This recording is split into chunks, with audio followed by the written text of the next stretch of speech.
जीत fix.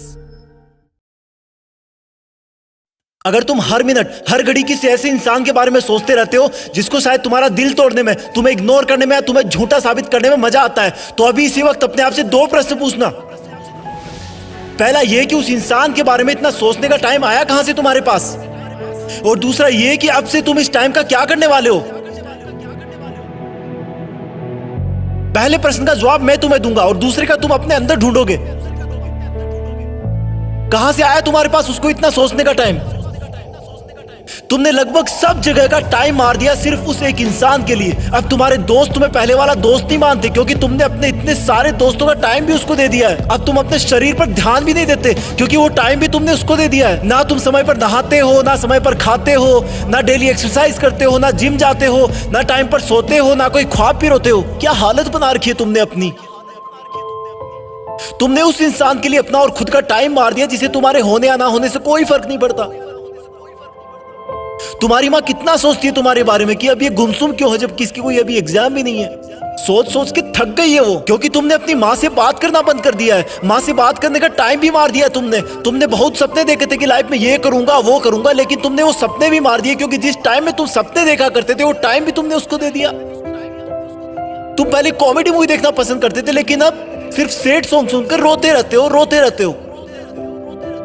तुमने अपने mood को खुश करने वाली कॉमेडी मूवीज को देखने का टाइम भी उसको दे दिया। तुमने अपने दोस्तों का, अपने सपनों का, अपनी मेहनत का, अपने माँ बाप का पूरा टाइम उसी एक इंसान को दे दिया जो तेरे बारे में शायद सुनना भी ना पसंद करता हो। क्यों रखा तुमने अपने आप को इतना फ्री।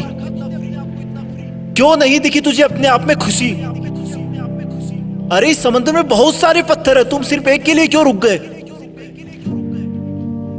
तेरा सपना तो नाम कमाना था ना, तेरा सपना तो लग्जरी लाइफ जीने का था ना। क्या तू उस एक इंसान के लिए अपने माँ बाप की आंखों की चमक को बुझा सकता है जिन्होंने अब तक कितना सब्र बांध के रखा कि तू उनका नाम रोशन करेगा, उनको दुनिया घुमाएगा। क्या तू उस एक इंसान के लिए तेरी लाइफ में आने वाले लाइफ पार्टनर को हमेशा के लिए धोखे के अंधेरे में रख सकता है। स्टॉप इट यार, मत कर ऐसा। तू इन सब के लिए नहीं बना है। तेरे दिल और दिमाग में सिर्फ तेरा सपना और मंजिल है। उस पर ये लड़का लड़की के गुटरगू वाला चश्मा मत लगा। तेरा नसीब अच्छा है कि वो तेरी लाइफ में नहीं है, क्योंकि ऊपर वाला तुझे उससे भी बहुत बड़ा और अच्छा देने की सोच के रखा है। और फिर एक दिन जब तू जिंदगी की आखिरी स्टेज से बेस्ट इन लाइफ का अवार्ड लेकर नीचे उतरेगा ना, तब भीड़ में से सबसे पहले जो लोग तेरा वेलकम करने के लिए आगे आएंगे वो तेरे माँ बाप होंगे, फिर तेरे दोस्त होंगे, तेरे भाई बहन होंगे, तेरे परिवार होगा। थोड़ी दूर और भीड़ में चलेगा तो तू पाएगा कि वहां पर तेरे साथ काम करने वाले इंसान होंगे।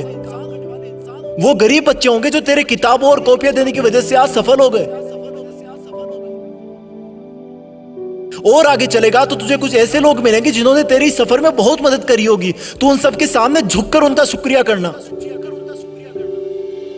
और आगे चलेगा तो फिर अनजान लोगों की भीड़ शुरू हो जाएगी। उसी भीड़ में कहीं थोड़ा सा आगे जाकर वो इंसान मिलेगा जिसको तुम कभी पूरा टाइम सोचा करते थे, जिसकी याद तुम्हें हर वक्त रुलाया करती थी, जिस इंसान ने तुम्हें नीचा दिखाकर, नालायक बताकर ठुकरा दिया था, जिसके तुम्हारी जिंदगी से जाने के बाद तुम बहुत रोए थे, जिससे तुमने बात करने के लिए, देखने के लिए कितनी मन्नतें मांगी थी, रिक्वेस्ट करी थी। वो इंसान तुम्हें सॉरी बोलना चाहेगा लेकिन नजरें नहीं उठा पाएगा। उसको अपनी गलती का बहुत भयंकर एहसास होगा क्योंकि उसने तुम्हें समझने में बहुत बड़ी गलती करी थी। तुम्हारे प्यार को ढोंग समझा था, उसने तुम्हें बेवजह आवारा समझा था, जबकि तुम वैसे बिल्कुल नहीं थे। तुम सच्चे थे पर उसकी आंखों पे घमंड की पट्टी बंधी थी। वो इंसान तो भीड़ में बहुत रो रहा होगा लेकिन तुम उसके कंधे पर हाथ रखकर उसको माफ कर देना और बोलना कि थैंक्स यार, अगर उस दिन तूने मेरा दिल ना तोड़ा होता ना तो आज मैं भी तुम्हारी तरह इसी भीड़ में खड़ा होता। आज जिंदगी की आखिरी स्टेज से बेस्ट इन लाइफ का अवार्ड लेकर कोई और नीचे उतर रहा होता। और फिर तुम अपने उस दिन के डिसीजन पर गर्व करना कि अच्छा हुआ जो मैंने उस दिन इस इंसान के बारे में सोचना बंद कर दिया। अच्छा हुआ जो मैंने दुनिया की बजाय अपने आप को ढूंढ लिया। अच्छा हुआ जो मैंने फ्री रहना बंद कर दिया। अच्छा हुआ जो मेहनत करना शुरू कर दिया। और अच्छा हुआ कि मैं भी बदल गया, क्योंकि अगर तुम नहीं बदलते तो तुम्हारे जाने के बाद ही तुम इस दुनिया से खत्म हो जाते। तुम्हें बदलाव की सख्त जरूरत थी, तुम्हें उसे भूलने की सख्त जरूरत थी। पहले क्वेश्चन का जवाब बस इतना ही था।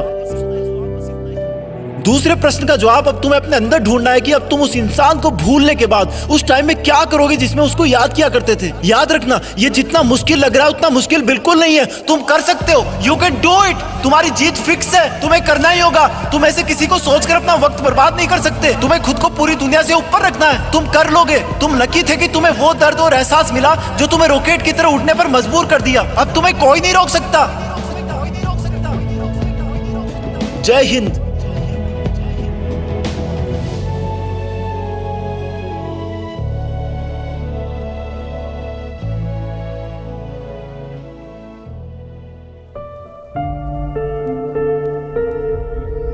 जीत फिक्स।